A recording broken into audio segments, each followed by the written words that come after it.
What instantly causes you to panic? Being in an overcrowded area where personal space is non-existent, and you're just getting jostled and bumped constantly. Oh, I already commented mine, but this is a good one. My anxiety cannot handle that. I still feel bad for keeping my brother, my dad, and I from skating because it was a teenager's birthday party at the rink. When a weed touches my foot while swimming at the lake. I had something glide past my leg while swimming in a lake in NC, but I just thought it was my cousin leg, then realized everyone I was with was on the boat, so I swam as hard as possible to that boat and stayed there for the rest of the time. I saw what it was, white, slimy, iron, which is why I thought it was a leg, but it definitely was not a fish, and so I freaked. Seeing my work email populate with a bunch of unread emails as soon as I open my computer in the morning. I feel you. Especially when you entered your email into some random site. And the next day you have 50 emails from them. A phone call past 2 AM. I haven't received a good one yet. Best case scenario is it's a drunken prank call or a wrong number. Not being able to breathe.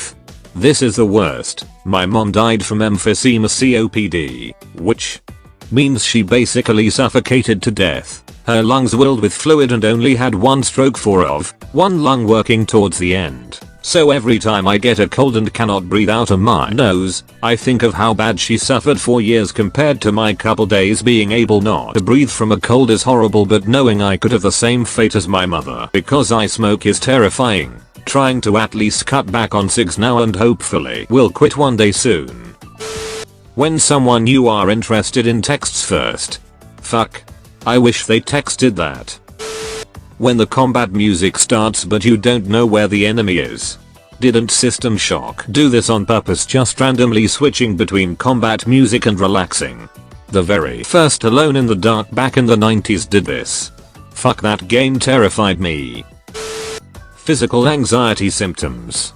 I can handle anxiety up until the point that my symptoms express themselves physically, at which point I can no longer cope. Right? Because that's when other people will see. For me it's shaky hands. I can handle the nerves, the crazy heart rate, the sweating, but once it gets to shaking it's game over for me. A flying cockroach. Or hell no. Wait, do cockroaches FL shit? The sound a cat makes right before vomiting. That gluck gluck gluck sound. And they're weird contorting while hawking up the buff hairball. A knock on my door. I'm more like, WTF, call first, or only.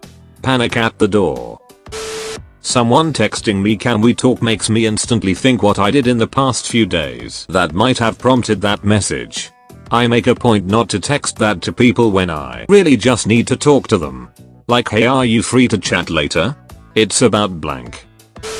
I got promoted through 3 positions in my current job. Went from cook to general manager in 4 months, with a pit stop as a kitchen manager.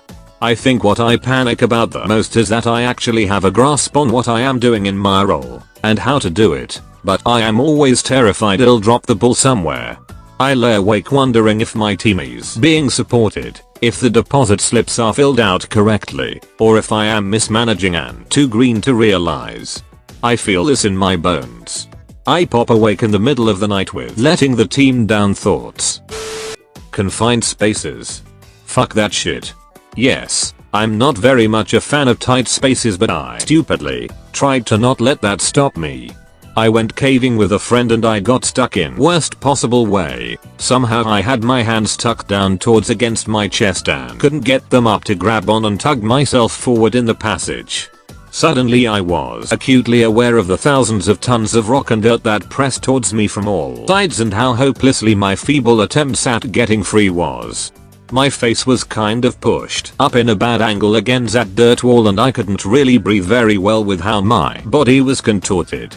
It was a few very fucking unpleasant minutes until my friend managed to explain how I was in the wrong orientation and how to orient myself to free my hands and pull myself forward. Of course I was never in any real danger. It wasn't one of those get stuck and die caves, but I don't think I will go willingly into anything I won't be able to comfortable crawl on my knees in. Sending a screenshot to the person you screenshotted.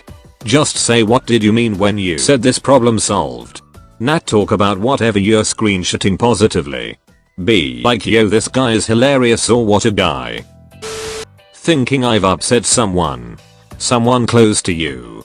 It's the worst. I lose sleep. And worrying if you should say something. Loud slamming noises or raised voices cause panic every time. Early history of mental abuse and mental instability in both parents and older sibling. Especially mother. Stomp stomp stomp, she's coming. I did a bad thing. Brace yourself or hide in the closet now. Same. I can't stand even slightly mad voices because of trauma. Getting comfy in bed and suddenly remembering my exam tomorrow. I have never in my life experienced forgetting about an exam. I will worry and panic about the damn thing all day, every day for the week leading up to it. Also, happy cake day. Not knowing where my phone is. That stomach drop feeling. Having to spend time with family members that were abusive to me. Sorry to hear that. Fuck them. Seems like that would make it worse, but okay. When a spider runs away and you can't find it. Oh, fuck that. I call spiders like that Cotton Eye Joes, because I have 2 questions about them. 1. Where did he come from? 2. Where did he go? My mother calling me by my full name. Thomas Frederick, what the fuck is a parrot? Douglas Jr. When are you going to clean your room? Actually, someone calling me by my Reddit username would cause some serious panic too. When I can't get my seatbelt off after a roller coaster, lol. When the roller coaster safety bar is loose and no seatbelt. Because you are skinny and the person next to you isn't. The fear of slipping is real. When my keys aren't in the pocket I usually put them in. I've locked myself out of my house office car so many times that blind panic sets in before my brain can suggest I try the other pocket. Try both pockets at the same time. Going into an environment where the focus will be on me. I know this is weird to many people, but birthday parties were the worst for having to publicly perform. My partner unlocking the front door to coming home. Nothing about him but the condition formed from my mum coming home and me realizing I hadn't taken in the washing defrosted dinner etc like she asked. Disappointed mum is the worst.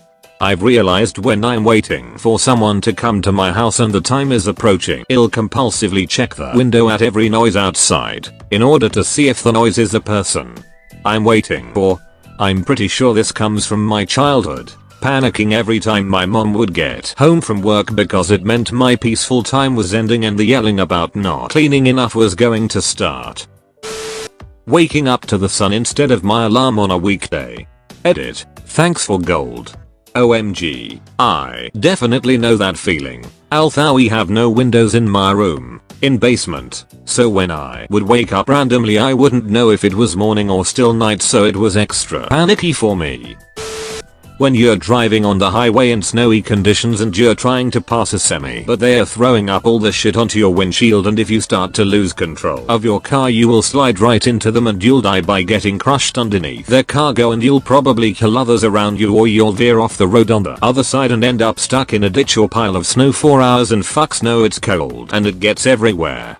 I once went to pass a semi in these conditions at night on an interstate road, and right as I was halfway through the pass a fucking wooden apple crate appeared in my headlights right in the middle of the lane. Couldn't swerve right there was a semi, couldn't swerve left because there was a guardrail, so I squared up and hit that fucker straight on. I was driving a classic Japanese sports car at the time with about 3 inches of ground clearance, and somehow the entire crate went under the car I lived in. Made it home but had a flat tire from a slow leak in the morning. Yeah, no one asked. Bye. That's my story. Good talk. Being cornered, even accidentally. I like to have my back to a wall, but if you accidentally corner me by placing yourself in my line of exit while talking to me, then I'll go into GFO mode. If you do it accidentally but you're not giving me any sort of attention, it's not as bad and I can usually just move. Also works for diner seating and buses and generally any place with corners and people. My BF is the same way, but he's spent many years in prison. It's gotten somewhat better, but he still has to sit with his back to the wall no matter where we are.